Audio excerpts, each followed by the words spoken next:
Welcome to On Brand. My guest today is Cassidy Hutchinson, who burst on the national scene last year. She has a new book out called Enough. She was Mark Meadows, Trump's chief of staff principal assistant. Her title is Special Assistant to the President, Coordinator of Legislative Affairs. She has been a heroic whistleblower on her time at the White House. And welcome, Cassidy. Thank you so much for having me. So are you feeling, I know I've listened to a bunch of your interviews and read your book, and I know you were very, very nervous for a period of time. Are you feeling a little safer these days? Or are you still very, very unsettled? No, I feel a lot safer for the most part. I've been really fortunate, especially in this portion of my life since the book has come out. I think that there is a sense of security and a safety net that comes with being in the public eye, which I recognize that I'm fortunate to now have this position, although it has been an adjustment, candidly. But I also recognize that there was a portion of my life where I didn't have that safety and security net, and there are hundreds, if not thousands, of Americans that have been direct targets of Mr. Trump's threats, and they don't have that. They don't have that privilege. So, I think I recognize where I am now, and I wouldn't say my guard is completely down, but I am equally devoted to making sure that other people don't have to face those threats. Although, especially with the gag orders going in courts, it's a little up in the air. I've been such an outspoken anti-Trumper, and I've had so many people say to me, if he gets reelected, you're in a lot of trouble. And as far as him coming after his enemies, what's your reaction as you saw his text Thanksgiving, and it's all about going after his enemies and vitriol and hate, and obviously you're removed from it now. How do you feel when you see one of his tweets now, or whatever they're called? I have mixed feelings because I should be much more disgusted than I am. And believe me, I am very disgusted. It is, besides being undemocratic and just horrible rhetoric for anybody to say, Donald Trump's rhetoric hasn't changed. It has become more violent. It has become a little bit more prolific. But Donald Trump has been who he is for decades, and he was violent in 2016. He was violent in 2020. We have been on different sides of it now. I am hopefully becoming accepted onto your side, and I applaud people like you who did not have blind spots to his character and his integrity, and didn't see and who saw what he said and took it at face value. I was one of the people that didn't, and that's something that I regret. But I do see that very, very clearly now, and I see how it transcends throughout America, and I see how it does rile people up. And there are a lot of people who take it seriously, and I think besides Donald Trump being extremely dangerous, which I'm sure we'll get a chance to talk about, the way that he is able to connect with his voters and with his base and make political violence and the political rhetoric acceptable. This is how we see democratic institutions and constitutional republics unravel. And we have been undergoing this transition since he burst onto the political scene. And it looks like in this next year it's not going away anytime soon, unfortunately. No. There are so many anecdotes in the book. When do you remember the first time your tummy meter went off where you said something's not right here? You were part of the you kind of drank the Kool-Aid. You were in there. You were inside. You were working for Meadows. He recruited you. Do you remember a moment of, even if you kind of didn't give into it, but that an instinct took you and said, "There's something just not right here"? There were several times throughout my tenure in the administration where the alarm bell started going off in my mind. Most of the time I was able to quiet them. And, I think that that's a strength in Trump world, unfortunately. And again, I'm speaking now with hindsight. I had this ability to turn off my emotions and stay mission focused. And part of that too is the fact, and, I would have said this then, and I say this now, the Republican Party is a very powerful messaging machine. So even when I would have those thoughts, and if I were to talk about them with somebody, normally it was like, no, this is what it actually is. And it was okay. I understand. But I think the first time that I really remember the feeling being a little bit more difficult to shake, um, there's really two that pop in my mind, but the one I'll reference just for the purpose of this conversation. There was one time on a tarmac, and we were in Wisconsin. This was the first rally we went to after our failed coronavirus negotiations in July and August of 2020. And Mark and I were having a conversation on the tarmac, and he looked back at me and sort of jokingly, at least that I perceived it at the time, asked if I would take a bullet for the president. And he said it with a slight smirk on his face, and I can't describe it in any other way other than I had this weird twisting feeling in my stomach, and I just made a snipped half sarcastic remark I love back your and response. said, I love your response in the yeah, thigh, maybe maybe in the thigh. to the leg.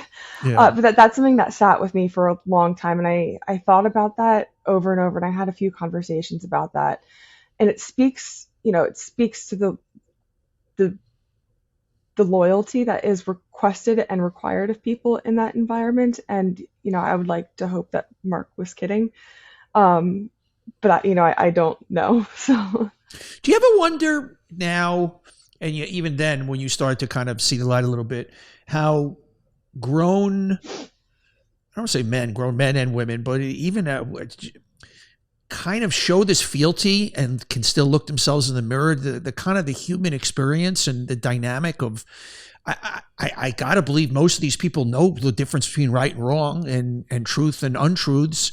What was your, as kind of a babe in the woods, I don't mean babe in the woman terms, as a young person, do you remember going this, like, what's wrong with these people? Or like, how does this actually work? What is his voodoo that he has over people?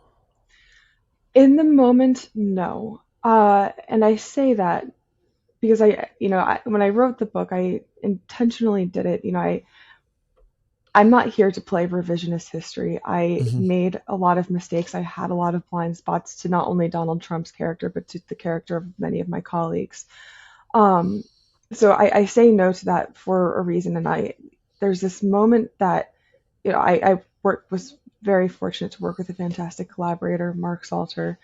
So when we were working through the narrative of the book, I told him about the moment that I felt for the first time drawn into Trump world. I was raised in a blue collar working class family. I love my family. I adore my family. They were not politically active. But in 2016 was the first time that anybody in my immediate family had voted, including myself, and I did vote for Donald Trump, never thinking he was going to win. But I think about the time that I went to my first Trump rally, and it was his 100th day rally in Harrisburg, Pennsylvania, and I'm probably 30, 40 feet from the stage, so I'm pretty close. And he comes out, and I don't know if you've ever been to a Trump rally or if any of your listeners have been, but there is an electrifying feeling at a Trump rally. And I remember he came out, and it was really before he even started speaking that I was looking around, and I was Trump open at that point. I did vote for him, but I thought what he was doing in the first 100 days, there were some things I agreed with, many things I didn't, but I wanted to go just to see what it was like. But it was in that moment before he even began speaking, and I'm looking around at all of these people surrounding me, and many of them, their mouths were agape, and I tried to refrain from using this term because Trump loves this term, but they did have tears in their eyes. And for me, it was I look back on it now, and it's a sort of cinematic moment because I really felt drawn to him then. I was looking at all of these people who were people that I didn't recognize because I knew them, but were people that I felt like I recognized because I grew up with people like them, and I felt connected to them, and I felt connected to his movement in that time because I felt that he was actually there to represent the quote unquote forgotten men and women of America. I ended up working there, and obviously my view has shifted since then. But even when I was working in the administration, who I was surrounded by wasn't so much a detriment. It was more of an empowering feeling then that there were some career government officials that had worked in the Bush administration who also saw something in Trump. So it was almost this corroboration of, okay, what we're doing is okay. Yeah. I say that with a degree of shame now. And part of why I decided to write the book is because I was a very loyal Trump world insider, and I have now seen the light and I'm on the other side of it, sometimes still trying to comprehend and make sense of all of it myself. But there are still thousands and thousands of Americans who are completely duped by him and the mystique that he has over them. Did you ever hear him?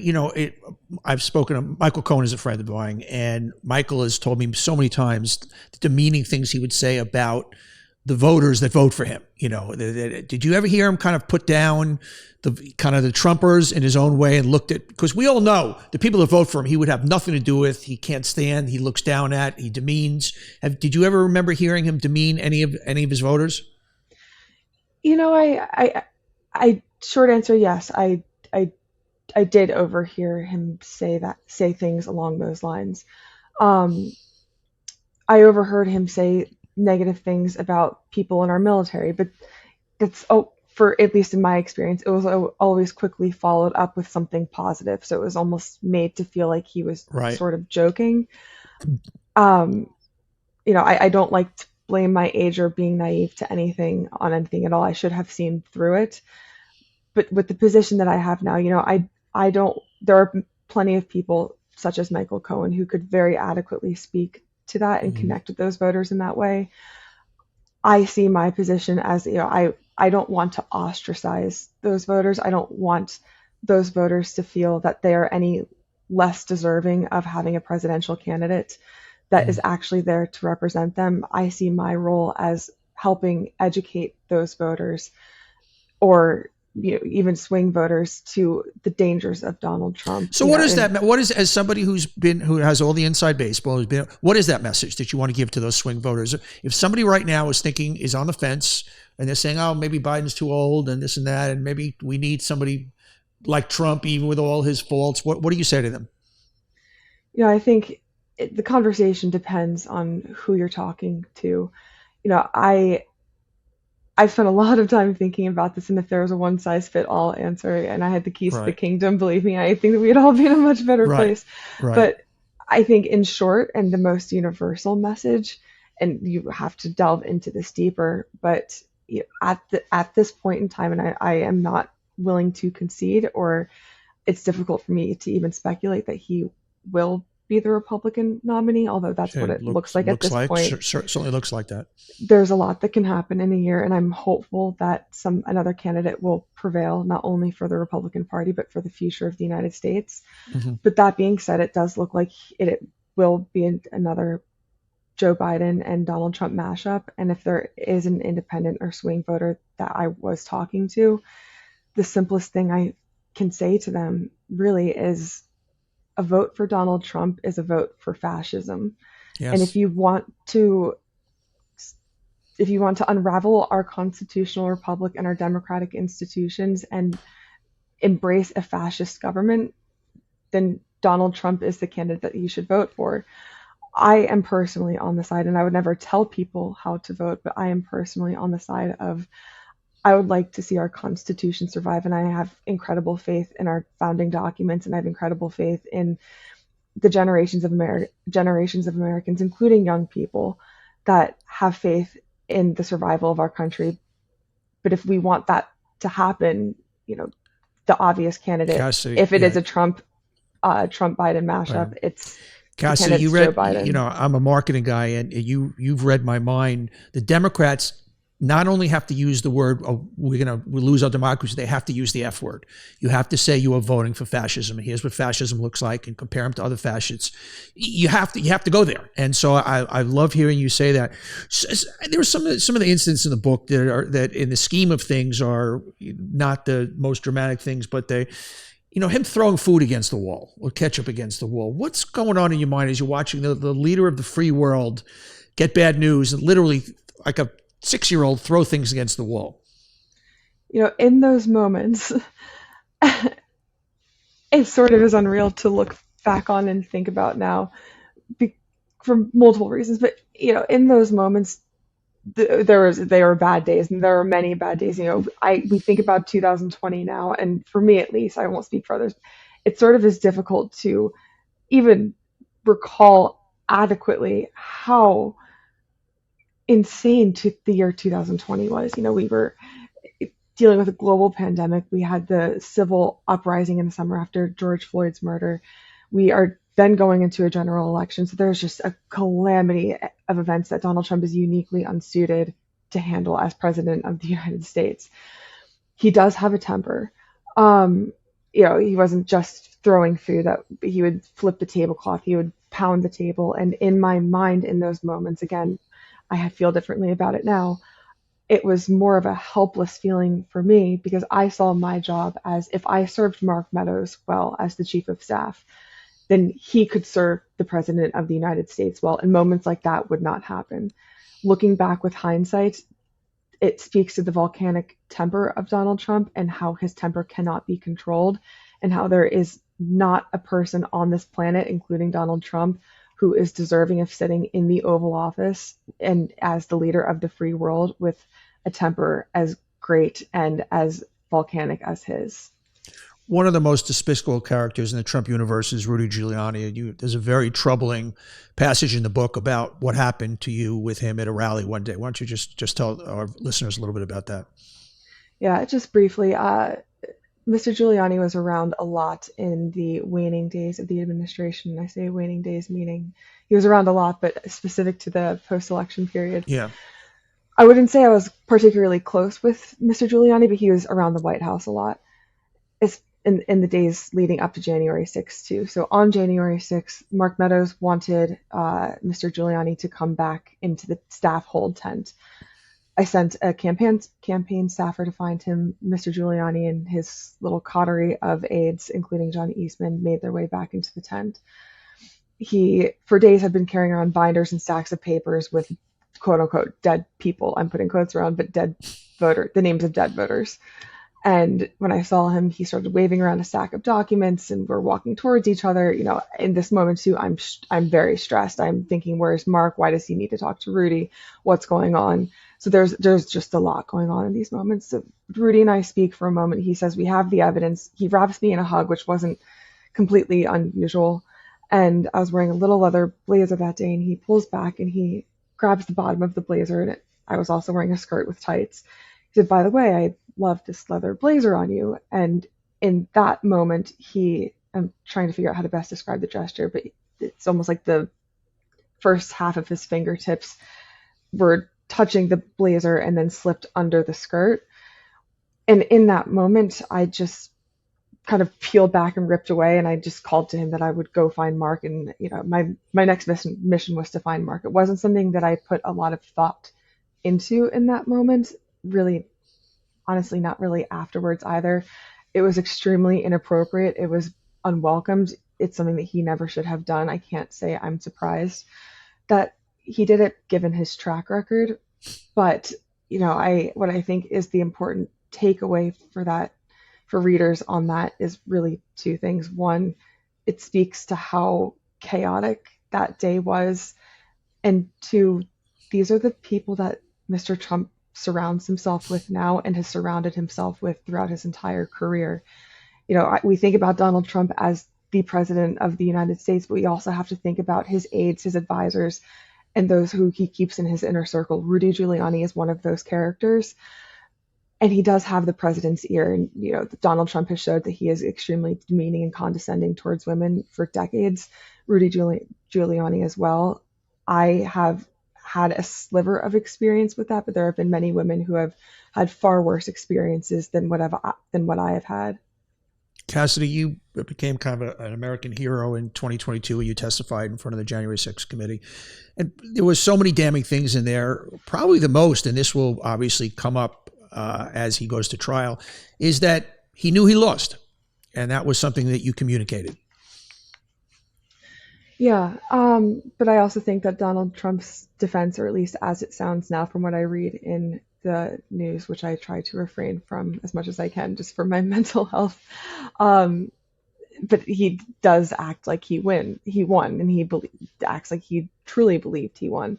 Whether he truly believed he won or knew that he lost is sort of neither here nor there. If prosecutors could prove that he knew that he had lost, that would be great for their case. I think Donald Trump during that period, though, from my experience and my exposure, and again, there were a lot of people who had a lot more experience and forward exposure to him than what I did, but he was grasping at whatever he possibly could to remain in office, whether that was Mhm. convincing the courts that he had won, whether that was convincing himself that he had won, whether that was convincing the courts that he had won when he knew that he had lost. And then we got to the point where it was, how can we obstruct the Constitution to remain in office for 4 more years? Your old boss, Mr. Meadows, has immunity, which suggests he's got some very, very powerful information. What do you expect to hear coming from him? I don't want to get ahead of anything. I believe it was ABC News that first published that report, and that was fantastic reporting on their end. I don't want to get ahead of anything that has been released publicly, just because I believe that the Justice Department is designed to operate effectively behind closed doors, and what we know in public reporting is oftentimes just a fraction of the work that they've done. But I will say that in my experience, I was very, very close, probably the closest person to Mark Meadows throughout his tenure as chief of staff, but especially in the post-election period. In my view, there was nobody on this planet that knew more about the planning for January 6th and that had more exposure to Donald Trump during that period than Mark Meadows.